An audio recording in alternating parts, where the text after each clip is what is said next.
Hey there, welcome to the James Show. It's News Talk 820 WBAP, now on FM at 93.3. Top story of the day is the deportations in North Texas and also the protests that are going along with it. Your number two story of the day is the Cowboys have a new head coach. What I think is probably your third biggest story of the day is this report that came out, and it was a document dump when no one was paying attention. But the CIA recently released a report, or the feds released a report saying, well, it looks like COVID came from a lab leak. Well, yeah, that's what we've been saying, but now it's unequivocal. And that whole, God, what, could you even call it a conspiracy theory? I mean, now that it's been proven true, it looks like a lot of people were punished by fact checkers. I had a channel removed from YouTube for saying this. Turns out we were right all along. Well, what does this mean? Let's ask my next guest, Scott Baradell from Idea Grove, back on the James Show. So the COVID probably came from a lab. Your thoughts? Yeah, absolutely. I mean, I think there's been a lot of evidence for that for a long time. I happen to have a very good friend who's a journalist named Allison Young, who wrote a book, came out in 2023 called Pandora's Gamble. And I don't think there's any journals out there who studied lab leaks more than her. And part of what she discovered was there was a conscious effort, which wasn't justified, to play that down as a possible cause. Well, we have to worry about this here in the private sector, because if a company goes out there and says something isn't true and it turns out to be true, they can be sued to the hilt. What sort of repercussions are going to be visited upon for the people who lied about this? Well, I'm not sure. I'm not sure if there'll be any repercussions to the government or to those who've been involved in what's. I don't know. Well, hang on a second. Let me word that better. Not to interrupt. Yeah. There's nothing wrong with your answer. Let me word it better then, because you're right. Well, obviously, no legal repercussions. They get all kinds of immunity. But to talk about the degradation of trust in our institutions that comes because of this. Yeah, I mean, this is a term I used to hate, but I'm starting to come around on the idea that there is something called Trump derangement syndrome. And why I say that is because that the lab leak and being played down as much as it was, in spite of increasing evidence, I think was tied to the fact that when this first happened, Trump was talking about the China virus, and it was tied to, oh, this is anti-China, it's racist, it's so forth. And lab leak, as a way that this may have happened, was directly tied to this kind of anti-China unfair, sentiment. And so it was tied to the Trump camp. And so the media, being at that point wildly anti-Trump in almost everything it had to put out there, just couldn't. It's like, oh, you think that? Well, then I can't think that. It almost feels like that in retrospect, because where was the independent reporting? Well, I hate the term Trump derangement syndrome, because I remember Bush derangement syndrome, and I know that whoever else gets put in there for Team Red, they're going to be deranged about that dude too. So the problem isn't Trump, just like the problem wasn't Bush. The problem is these people who hyperventilate and hyperbole their way through the news, and it just turns out to not be true. Yeah, I'll just tell you, and honestly, it feels like every media outlet, and you're delusional if you think the Washington Post and the New York Times is quote unquote objective anymore. People would argue that never was, but I feel like a lot of standards over the last 8 years have been lost because everyone decided and the media decided they need to be on Team Red or Team Blue, and honestly, it didn't used to be that way. I wouldn't have gone into journalism years ago like I did if it had been, because I didn't want to be a political advocate. I wanted to find the truth. Well, you do a lot about repairing brand trust. What would you recommend to the people? Because it's not, we're focusing on the government, but there's a lot of media outlets that got this wrong, and a lot of political pundits, a lot of TV stations and hosts and writers and columnists and people who got this wrong. Well, I think media outlets that are trying to sell their credibility should come forward and say they were wrong. And I don't know how many of them, if any, are actually going to do that. I think that's been true. A lot of mistakes the media's made. Look, CNN just had to pay a big settlement. We know that Fox has paid big settlements. they seem to feel like it's just kind of the cost of doing business now to tell the people what they want to hear. So I wish I were more optimistic about it, to be honest with you, but I'm not sure how many of the media outlets really care if they're being objective and they're getting the facts right, as long as their audience likes what they are telling them. All right, tell them about what you do at Idea Grove these days, Scott. Well, we help companies with PR and dealing with the kind of media environment that we're in right now, which is probably more complicated than it's ever been. How am I doing for the PR on the James Show? You're doing awesome. Very authentic. Just James. It's like LeBron. James. Yes. Perfect. It's a nice generic name that you can fill in the blanks with whatever you want. Thank you very much, Scott Baradell, Idea Grove. Coming up next, I have a list of advice for the protesters because, some of these people seem really upset, and whether I agree with them politically or not, I don't want them to be upset. I don't want this to ruin their day. So some kind words of encouragement and maybe a little guidance on how their next protest could be more effective. What would you tell them? 800-288-9227, 800-288-9227. I'm James Parker. It's News Talk 820 WBAP, now on FM at 93.3. Well, hey there, all you beautiful Texans. Welcome back to the James Show. It's News Talk 820 WBAP, now on FM at 93.3. Let's go. Couple of reminders. Tomorrow, we are having the James Show first birthday bash and just a listener meet and greet. We'll be at Shaw's Patio after 7 sometime. Just roll by, say hi, spend a ton of money, and tell the people at Shaw's how awesome the show is. And then it's a school night, so we're not going to be out too late. And then I'll be back at the Fort Worth Stock Show and Rodeo this Friday, broadcasting live from 2 to 5. Come on out and say hi, and thank you to all the nice people who said hi on Friday. That's so sweet to hear from you. My next guest, David Hamilton, is going to help me out with it's one of my favorite stories of the weekend. So much happened so fast here in this first week of the Trump presidency. There's so many things we don't even get to, but I'm not skipping this one. It's the Columbia story, David Hamilton. Can you give them the brief 30-second rundown of what happened between Trump and Columbia? Absolutely. Thanks for having me on. The president of Colombia, of course, cares first and foremost about the dignified treatment of its former citizens. And so he got a little upset because people were being repatriated to his country. And, of course, this was an an atrocity of epic performances. And, he was upset that they were being sent back. So when Trump said that he would impose tariffs if he would not accept them, we quickly had a change of heart, and now the president is providing his own personal plane to fly them all back. That's going to be a busy plane, I think, for a while. And this all happened over a matter of hours, and it turned out to be so fun to watch because there was a plane that was headed there. The Colombian president didn't let it land, and so immediately he puts out a statement saying, "I will not back down." And people went out and they just typed out all these little articles that popped up online about how Trump just got schooled and, it's embarrassing and it's a huge embarrassing failure and he'll never recover from this and he doesn't know what he's doing and he takes a big L. And about the time they hit publish, the president of Colombia had recanted. And all those articles just got destroyed in the comment section. And I don't know why I find that so delicious, David. Well, perspective is interesting. It's kind of nice to see how things can change quickly and how people can grow as people as they get new information. So we appreciate the Colombian president's willingness to, adjust given new information and new facts. I was struck yesterday by an article in The Atlantic, and its headline is written by a woman named Juliet Kayyem, and it says, "The border got quieter, so Trump had to act." So as recently as yesterday, this woman is writing that the president would rather exploit a free-for-all than manage migrant flows effectively. So, yeah, there is a bias. There's a group of people who somehow think that the border has been perfectly managed and secured.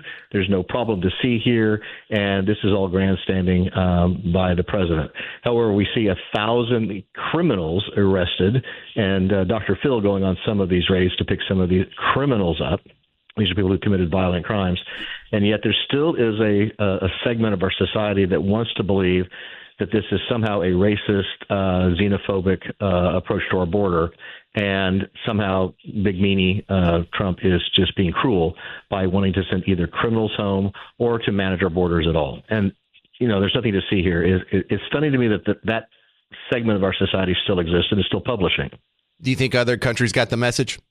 I think so, and maybe someday people in America will get the message that there is a significant difference between being an illegal alien and an undocumented migrant. And we use words like undocumented migrant because it sounds so much better than illegal alien. And every one of your listeners, I'm sure, agrees that they understand the notion of being illegal and that this is not just an undocumented migrant. I'm hoping that part of America will finally get that and understand people broke our laws when they came into the United States. They need to go home. And to the administration's credit, Tom Homan is starting with those people who committed violent crimes or the Biden administration designated as needing to be deported. You start there, you got 1.2 million. That'll keep us busy for a while. Do you think the American public's resolve will stand fast when we get past the criminal phase and we start deporting just regular illegal immigrants? You know, that's going to be the interesting thing. Come summer, let's say we've gotten several 100,000 people that were on the Biden list that you really can't argue with, right? Or who are violent criminals, et cetera. And now we see people who came here more. It'll be more recent than later. And also what's going to happen as you capture criminals, they're often in association with others who didn't commit a violent crime, et cetera. But as a byproduct of that, you end up identifying them as being illegal aliens and they get sent home. That's where we're going to test the American will to see how do we think about people who've been here legally, have been good citizens or non-citizens, and have been productive, but they're being sent home. If nothing else, sending a message to the rest of the world that you can't come into our country and that you won't be welcomed with open arms, given money, given an attorney, given a phone, given bus fare, given a plane ride, at least that will stem the tide and allow us to manage our borders effectively. All right, America's Future Series, you guys are about to start back up with the events. When's the next one in the DFW area? Next one in the DFW is May 8th. It's going to be here at Circle T Ranch, which Hillwood and Alliance Airport and the Perot family own. And we're going to have a great event on national and economic security. That will be up on our website here in a few days. So look out for that at americasfutureseries.com. Thank you very much, David Hamilton. I appreciate your insight, sir. Thank you. Yeah, he I don't know if he saw my notes, but I was going to talk about that Dr. Phil thing coming up next. I have audio from Dr. Phil. He split off from the networks and made his own thing over in Fort Worth, Merritt Street Media. And you probably don't keep up with Dr. Phil, but this is not the same guy that was on Oprah. This is not the same guy that was on, ABC or whatever for all those years with his daytime talk show. Dr. Phil's turned into somewhat of a badass. Pardon the tough language. Kids aren't out of school yet. But I'll play you some of that audio next. I really like this new iteration of Dr. Phil. I feel like this is what he's been wanting to do for like these last 20, 30 years. And he's finally, now that he has his own company, able to do what he wants to do. I think you'd like it too. You'll hear him coming up in about 4 minutes on The James Show. News Talk 820 WBAP, now on FM at 93.3. Hey there. Welcome to The James Show. News Talk 820 WBAP, now on FM at 93.3. Welcome back to The Big Show. The James Show, after I complete the show tomorrow, I'm going to be going for a listener meet and greet, Shaw's Patio, Fort Worth. And then I'll be back live Friday from the Fort Worth Stock Show. I'll be doing the James Show there at the exhibit hall from 2 to 5. So come on by and say hi. And I see what you do at the Fort Worth Stock Show. You people on Friday running around at 2 o'clock in the afternoon on your third beer. God bless you, you lucky people. I'm sitting there stuck working, got to watch you day drinking. It's a good time. Come out, join us. All right, the nominees for the cabinet are slowly getting approved one by one, and one of the more controversial ones, one of the bigger names, Pete Hegseth, was nominated over the weekend. And let's ask a former Navy SEAL if he likes the pick. Clint Bruce, welcome back to the James Show. Your thoughts on Pete Hegseth as the next Secretary of Defense? Hey, I'm envious of you two on Friday afternoon watching those guys kind of livening themselves up out of the stockyards, man. What a great place. Listen, I like this as much as I like anybody that you think can has passed a lot of scrutiny. It comes into the job with passion, energy, and intellect. And as with anybody else, it's never just one person. And there's not a single person on the planet uniquely qualified to run the Department of Defense in and of themselves. It's always going to come down to who you build around you and who you trust and how much you listen to him. And I have confidence in his ability to do that for sure. I don't know him personally, but I know a lot of guys who do, and guys that are battle tested that remark about his humility, his intellect, his curiosity, and the trust he places in people around him, even when they tell him what he doesn't want to hear. So those are qualities that it takes to lead anywhere doing anything. And so hopefully that's what we'll see. Clint, do we know much about how he'll run the military? Will it be significantly different than the current guy or the previous guy? Well, I think it'll be meaningfully different in just the investment in the meritocracy. I mean, at the end of the day, the United States military is built to compete with our adversaries, and because it's a competitive institution, it has to run by the same rules that we run any of our elite competitive spaces against. The best person wins, and I think with the meritocracy rules today and the skill and ability and capacity to do your job, do it well, and do it in increasingly austere environments, that's who's going to take the position. And I think we've strayed from that. I think the fact that some of our veterans were vilified for not taking a vaccine, and they've done more diligence than the people coming after them. I like the restitution and reconciliation with our past warriors with this current national security apparatus. So I think you can't help but be better in many ways. What does this do for morale in the military?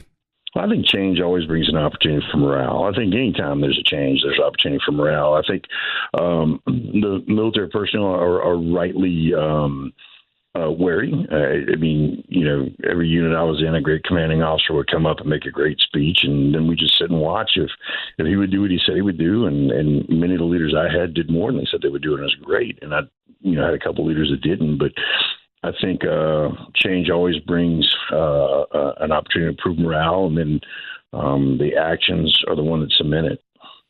All right. Thank you very much, former Navy SEAL Clint Bruce on the James Show. Anything I can promote for you outside of WBAP, Clint?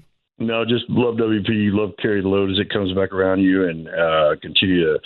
I'd encourage the business leaders listening to hiring veterans for your job isn't just a good thing to do. It's a smart thing to do. This is the most proven demographic in our society. So find a way to bring a veteran into what it is you're doing. It'll be better. All right. Thank you very much, Clint Bruce, former Navy SEAL on the James Show. That's cool. I've read a few of those Navy SEAL books, and let me tell you something. I could not get through the BUDS. That's their one of their training programs.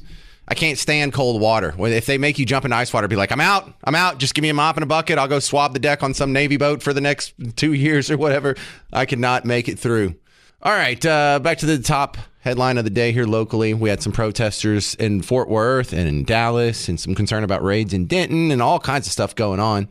Your thoughts, 800-288-9227. Paul and Prosper, you got any advice for the protesters? Yes, I sure do. Actually, no, I don't. I wouldn't say a thing to them. Let them keep doing what they're doing. They are the ones who ask us not to believe our own eyes and ears, and they are the ones who allow the American people to see that the emperor has no clothes. They think with their hearts, and they... Did we lose? Let them keep showing us why we need to keep... Well, look, that's a funny thing to say, and I appreciate the sarcasm level of it, good sense of humor and all, but I don't think that helps the situation, and by help the situation, I don't like seeing these people crying thinking we all hate them. We don't hate you. We just want to have a border that's enforced. We want to have a screening process for foreigners coming into our country. Not having a screening process didn't work out so great for Laken Riley or for Jocelyn Nungaray or for, thousands of people who are the victims of the people who would have gotten caught if there had been a screening process, some of whom, I should say, would have gotten caught. But I don't know. I really feel like a lot of us are talking past each other. There was a great Casey Bartholomew show this morning where like 3 people called in and they were saying they didn't appreciate the fact that Casey Bartholomew said all the immigrants are murderers and rapists. Well, Casey never said that. He never said anything close to that. In fact, I don't think anybody has ever said that. I don't think one person in America believes everyone that's come here illegally is a rapist or murderer You know, the lady that made your orange chicken when you went to the to-go Chinese place, you think she's a rapist and a murderer? Of course not. She just came here to work under the table and make a better life for her kids. And, it's hard to blame her for that. But not only does Casey not believe it, not only do I not believe it, I don't think anyone believes it. I don't think there's one that you could go find a hardcore Nazi, Klansman, apartheid supporting worst human on the planet in America. And even he would be like, well, no, not everyone is a rapist and murderer. So if you have to so aggressively misunderstand your opponent's position, you're not going to get anywhere. There's not going to be a discussion. There's not going to be a dialogue. There's not going to be a compromise. And there's not going to be a real understanding. And if you're not going to at least attempt to understand what the other side actually stands for, then you're not even trying to come to a resolution. 800-288-9227. Do you have any advice for the protesters on how they could be a little bit more effective? I'm James Parker. It's News Talk 820 WBAP, now on FM at 93.3.